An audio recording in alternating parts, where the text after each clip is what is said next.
Bonjour madame. Bonjour monsieur, en quoi puis-je vous aider? Je recherche une demoiselle, et on m'a dit qu'elle est ici. Comment elle s'appelle? Rebecca. Effectivement, elle est hospitalisée ici, cela fait maintenant 2 semaines. Elle dit être orpheline de père et de mère. Jusqu'à présent aucune de ses factures de sa prise en charge, ni de ses soins n'a été réglée. La facture s'élève à combien? Hier, ça nous faisait 950 000 francs, aujourd'hui ça nous fait 1 150 000 francs. Il n'y a pas de problème, je règle les factures. D'accord monsieur, je vous emmène dans le bureau du docteur. Vous êtes qui pour cette jeune fille? Elle ne me connaît pas, mais moi je la connais. C'est grâce à son père, je suis ce que je suis aujourd'hui. Je vis au Canada depuis 15 ans, je suis rentré au pays il y a 2 semaines de cela. Depuis mon arrivée, je recherche cette jeune fille, et mes recherches m'ont emmené ici. Cela fera bientôt aussi 2 semaines qu'elle est dans notre clinique.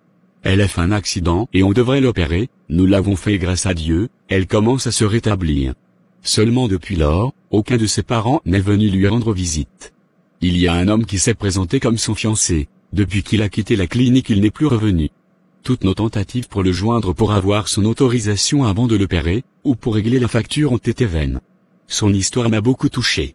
C'est la vie, on n'y peut rien. Je peux la rencontrer? Bien sûr, j'informe l'infirmière, elle va vous y emmener. Merci beaucoup monsieur, pour tout ce que vous avez fait pour elle. Je vous en prie, c'est mon travail. J'ai été chez Joseph, comme tu me l'as demandé. Franchement, je suis déçu de Joseph et de Vanessa. Joseph et Vanessa sortent désormais ensemble, Vanessa vit désormais chez Joseph.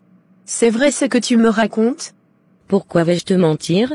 Vanessa ne m'a jamais inspiré confiance. Donc depuis tout ce temps, je marchais avec mon ennemi, se faisant passer pour ma meilleure amie.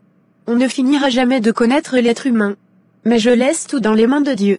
Si réellement, j'ai été sincère en amitié avec elle, et je n'ai jamais eu de mauvaises pensées contre elle, Dieu fera mon palabre. Les amitiés de nos jours, il faut beaucoup se méfier, on ne prend pas tout le monde comme son ami. C'est une grande leçon de vie, que je viens de recevoir. Quant à Joseph, si réellement je l'ai aimé de tout mon cœur, et que pour lui j'étais prête à tout, je le laisse avec Dieu. Joseph, il m'étonne beaucoup. Quelqu'un qui porte un prénom biblique, et il se comporte comme un démon. Certains parents doivent savoir bien choisir le prénom de leurs enfants. Parce que tu ne peux pas t'appeler Joseph, et être un infidèle et un homme à femme. Tout ce que Dieu fait est bon, je rends grâce à Dieu pour tout ce qui m'arrive dans ma vie. Il a fallu que je sois dans cette situation pour connaître le vrai visage des personnes qui disent m'aimer. Pour les frais de l'hôpital, je n'ai pas pu l'en parler tellement que j'étais énervée, mais j'en ai en parlé à mon père, il va nous aider et j'ai informé aussi l'école dès demain nous allons commencer les cotisations. Julienne, merci beaucoup pour tout ce que tu fais pour moi, je ne cesserai jamais de te remercier. C'est dans les difficultés qu'on reconnaît ses vrais amis. C'est la vie, on doit s'attendre à tout. Effectivement. Je vais te laisser, je dois aller à la répétition à l'église, quand je finis je passerai te voir. D'accord, merci beaucoup pour tout. J'ai une bonne nouvelle pour vous. Votre facture a été réglée. Ah bon? Par qui et comment? Par un bienfaiteur. Que voici. Bonjour Rebecca, comment tu te portes? Je vous laisse faire connaissance, à bientôt. Donc vous avez connu mon défunt père? Oui, j'ai connu monsieur Gabriel. À l'époque, tu avais 5 ou 6 ans, nous habitions le même quartier, ton père était quelqu'un de généreux. Je venais d'avoir le bac et j'ai obtenu une bourse d'études pour le Canada, lorsque j'ai obtenu mon visa, je n'avais pas les moyens pour m'acheter un billet d'avion. J'ai contacté ma famille, mes oncles, mes tantes, personne n'a voulu m'aider. C'est ainsi que j'ai contacté votre père, il était très content pour moi, et il a décidé de m'acheter le billet d'avion, et le jour de mon voyage il m'a remis de l'argent de poche. J'ai coulé les larmes ce jour, puisque je n'avais plus d'espoir, mais grâce à ton père j'ai pu réaliser mon rêve d'étudier au Canada. Et c'est grâce à lui, que je suis ce que je suis aujourd'hui. Je finirai jamais de lui dire merci.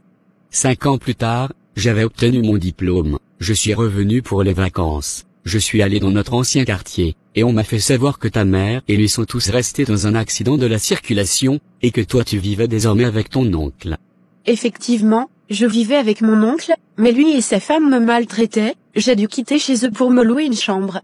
Je suis vraiment désolé pour tout ce qui t'est arrivé. Actuellement, tu fais quoi comme activité pour t'en sortir? Je suis étudiante, j'aurai ma licence cette année.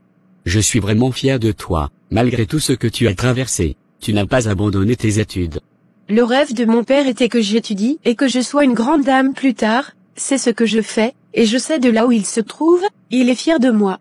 Désormais tu n'as plus à t'inquiéter pour quoi que ce soit, la graine que ton père a semée avant de s'en aller, c'est toi qui vas récolter les fruits.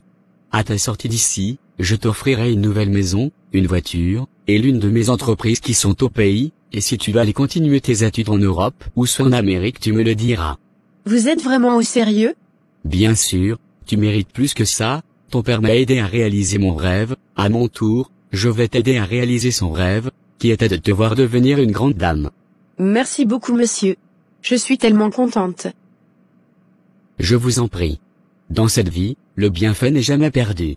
Vous avez effectivement raison, le bien qu'on fait aux gens, même si ces personnes ne nous le rendent pas en retour, demain que ça soit eux, ou quelqu'un d'autre, le rendra à nos enfants.